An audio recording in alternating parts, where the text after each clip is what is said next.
गुरुजी, मौन में से शब्द और विचार कैसे निकलते हैं? इसका विधान और प्रक्रिया क्या है? जब आप वास्तविक मौन में होते हो, तब कुछ भी विचार नहीं निकलते।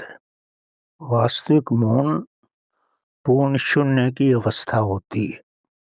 जब आप वास्तविक मौन में नहीं होते, आंशिक मौन में होते हो, तब चेतना और मन दोनों का ही मिश्रण होता है।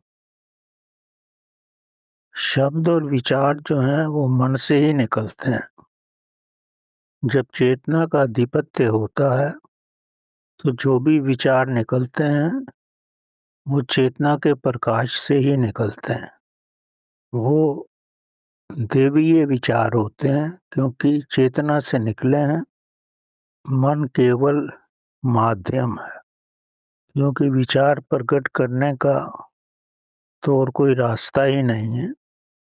और विचार की तरंगें मन पर पड़ती हैं, और वही सूक्ष्म विचार जो चेतना प्रकट करना चाहती है, आहिस्ता आहिस्ता मन से निकलते हैं। वो विचार बड़ी गहरी अवस्था से निकलते हैं। वो विचार बड़े गहरे होते हैं। उनको समझने के लिए जब तक आप चेतनिक अवस्था में नहीं होंगे, या आप पर मौन का आधिपत्य नहीं होगा, तब तक उन विचारों की गहराई को समझना कठिन होगा। इसलिए आप देखते हो, कुछ आध्यात्मिक भावनाएं, आध्यात्मिक विचार बड़ी कठिनाई से आपकी समझ में आते हैं, क्योंकि वो चेतना की गहराई से निकले हैं। जब तक आप स्वयं पूर्ण शून्य में नहीं होंगे, तब तक आप उनको सतह से ही समझ सकते हो, गहराई से नहीं समझ पाओगे।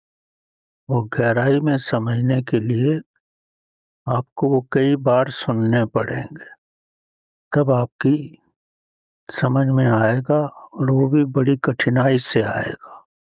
अगर आप चैतनिक अवस्था में सुनते हो, तब वो सरलता से समझ में आ जाते हैं। तो जहाँ से भी कोई चीज़ निकली है, जब तक आपके वाइब्रेशन भी वैसे नहीं होंगे, तब तक आप नहीं समझ पाओगे। अब गीता के एक-एक श्लोक का 150 और 200 भावार्थ भी किए जा चुके हैं, क्योंकि वो इतनी गहराई से आए हैं।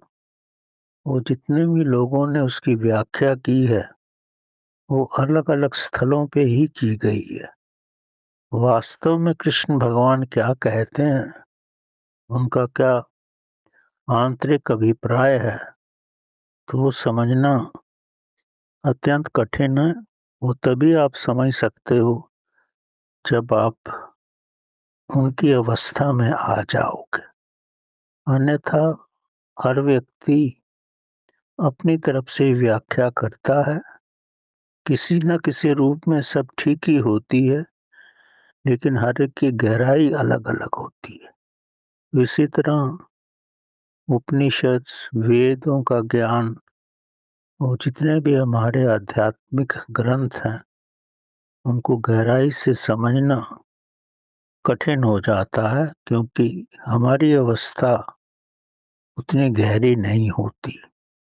वो मौन से ही निकले हैं, और जब तक हम उस सूक्ष्म मौन में नहीं पहुंचेंगे, तब तक उस गहराई को नहीं समझ सकते। सतह पर हर व्यक्ति कुछ ना कुछ समझ ही लेता। तो यही है, जब मौन से कुछ निकला है, तो उसको मौन की अवस्था में ही समझा जा सकता।